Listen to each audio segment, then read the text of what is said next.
funny thing how all of a sudden you realize you can really do what you want to do without worrying about, you know, other people's things.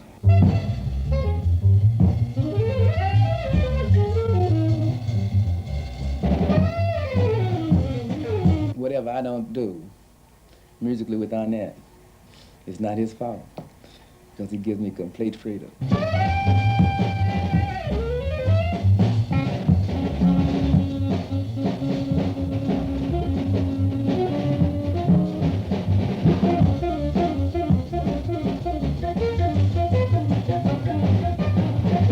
All the failure I've had has been related to my sex life, to my race, and to the kind of music I'm playing. And I can't change neither one.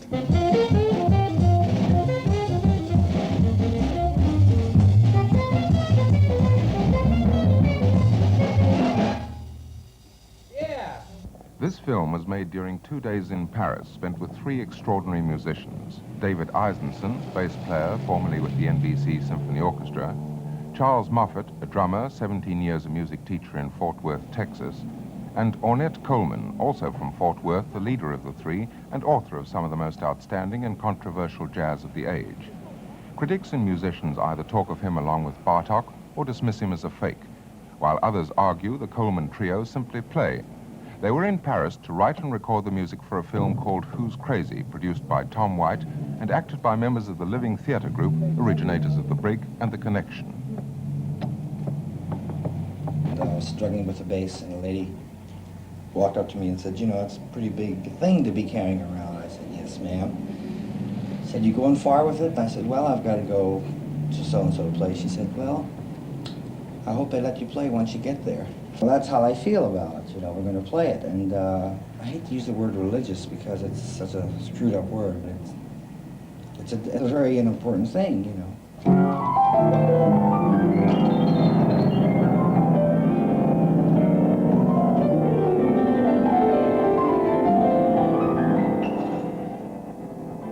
Ornette started working on this film before, I think. But anyway, he introduced like 9 new tunes between Tuesday and Thursday of the same week. Where did it come from, man?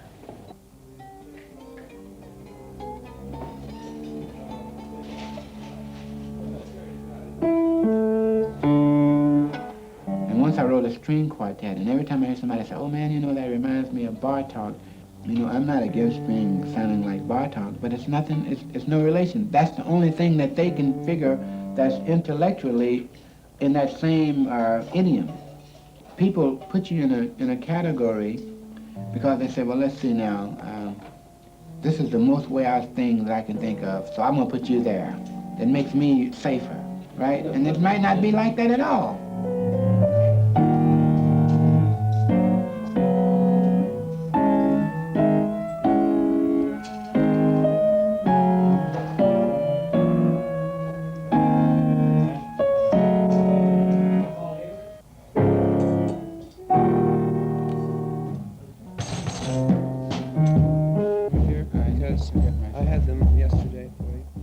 Ornette had the music down, and he knew exactly what he wanted.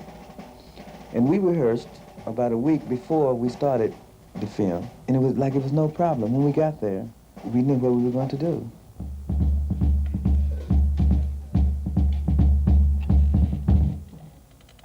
Okay, what do you want to do, Ornette? You want to, shall I put it, just start you off and let you take it without a rehearsal? I mean, without a... Yeah, we just take it like it's supposed to be. It's the one we ended on yesterday, and we're doing it again. Okay. Okay. Okay. Let it roll. Let's go to that play.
Like, I respect silence.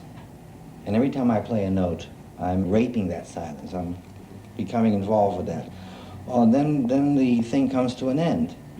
But the thing goes and goes and goes and goes. I'm sorry that I'm going to have to ask you to do it again, Ornette. We didn't start at the right place. It has to come at the first image of the bus and not at the beginning of the film, and I didn't think to mention that. I thought you were doing it just for Marianne. Yeah, but I want it placed properly on the damn film, you know. Il faut commencer aux premières images. Garde, vous m'entendez? Do you think we should do it again? I would like him to do it again, yes. We'll have 2 takes of it. It's very beautiful. It shows how sad you are today. You're very nice. Say, man, this time, if anything happens at the beginning, then you say cut, you know, and then we don't have to go all the way through, and then we get started. I don't have to. You know that I've never told you guys to cut anything? We never had any knives. Okay. You notice the film going backward? I noticed a lot more going backward in the film. It's not me, I know. It's the same thing over and over. We got it already cut perfectly, you know, from like 2 days ago. When that, give her that copy. This is bullshit, man. Wait. And now we're gonna do the same thing. We got to get with the sack. We got that done. This is for Marianne. But the other one is the same thing. Man, you don't understand, man. Who's crazy?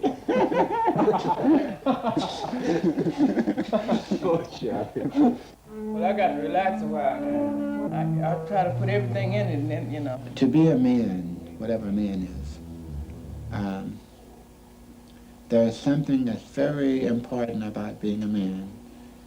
And it's not necessarily your honesty or your philosophy, but it has more to do with you being able to get away with what you can do and someone else saying, well, that's him. I guess if you can teach and maybe start buying your home and maybe, this is in the South, however, you know, and have a pretty decent car to ride in, well, it's like, well, okay, you're making it, you know, you're able to eat fairly well, you know, and you're respected very highly in the community. And that's the position I was in '61, but it was something missing. I grew up in the South where, you know, many Negroes would have degrees and they'd come back and be janitors, you know, master's degree in something and they'd get a job in a janitor and all that. And I didn't see too much future in it for me like that. And I really started playing music just so I could buy extra loaf of bread, you know. Then I discovered art and about, 20 years later. When you're playing in an orchestra, you have your allegiance to the music and to the conductor. Unfortunately, most conductors demand your allegiance to them, then the music. It depends on who the conductor is, and how honest he is, how well he knows his job, you see. And I never signed a contract with them, even when I was playing with the NBC, I never signed a contract with them because I would stall around and give it back. And in the meantime, the season was on, and they knew that I was dependable and so forth and so on, because I would never put myself in a position where I would want to be, that kind of a slave. And with David and Moffett, one of the things that they both are involved with is they want the right to be perfected and acknowledge their possibilities without ever having to sell out, what they call sell out. I'm for that all the way.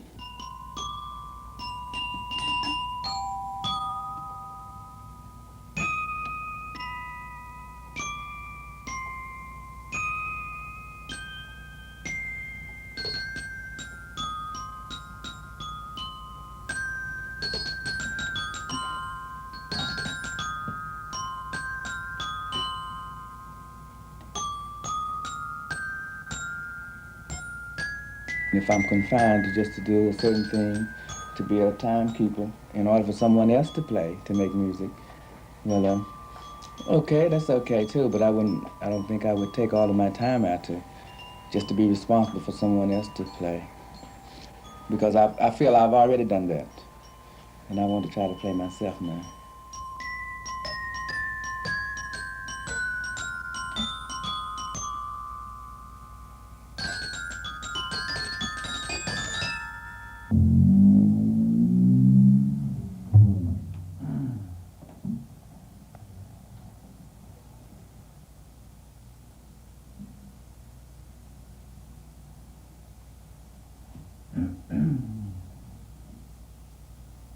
My daydream is to disappear again for a while. So I'm really just beginning in terms of my, life. 2 years out of my life right now of away from it would be a gas, But I don't think I'll be able to. It wouldn't be ethical to do it to the guys. I love both of them very much. I think it's like escapism. I get a fix from just dreaming about that kind of thing.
There's certain things, no matter how bright you are, how much understanding, how much empathy you could possibly have, still, there are certain things that haven't happened to us that have happened to being a Negro,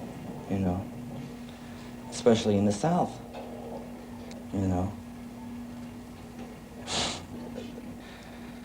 It's a very strange thing to have someone say, "Okay, nigger, play," or "Okay, nigger, get off the sidewalk." When I retreated in America because I was mad about and heard about how my relationship was, I was reading a paper where I was selling like 3,000 records and I'd be evicted the next month, you see. Then it didn't make any sense for me to be what I thought I was, that they had made me what I thought I wasn't, So I just said, okay, I grew up I grew up hungry, so I can be hungry now, It's not going to be any difference, That's when I started trying to not worry about whether what I was doing had any value or whether it was good or bad. but to do it. He's had some things said to him that I think if any one of us would have had said to them, no matter how strong we are, would not forget them very easily. And I don't blame him. He's always on the guard in the same way about it, you know. It's like you're living on a ghost of a chance, you know. But the best thing to do to clean all that out, from where I stand, is just try to play. European Echoes, Alone, and The Arrest. We're going to try the same thing? Yeah, for the second time, okay? And that's the unique thing about Moffett and Ornette, is that it really stays that fresh. Okay. On peut commencer? On peut commencer? Comment? When you see the red light. Ah, yes, the red light. Okay, you're on.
I'm sure that that's our best take of that. This is what I really would love to have in my music, presence, you know, as long as I can live.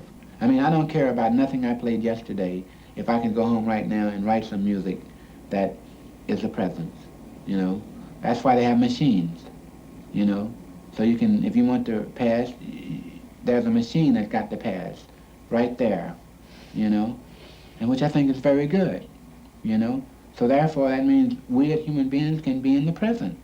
I'm playing to communicate with the audience. We're all playing to communicate with the audience, right? But underneath it all, there's a kind of a devilish thing of, I could do something tonight that will get to Ornette and Moffett. And we all have that thing. It's a musical one-upsmanship. Some people do not really hear Ornette's music. They may be there, but they're really not listening. If they come, they may be listening for something they want to hear. And when it's not done, they don't accept it. I don't care who it is. But if you listen to Ornette, if you can throw everything out and listen to really what's been said, they may get the message.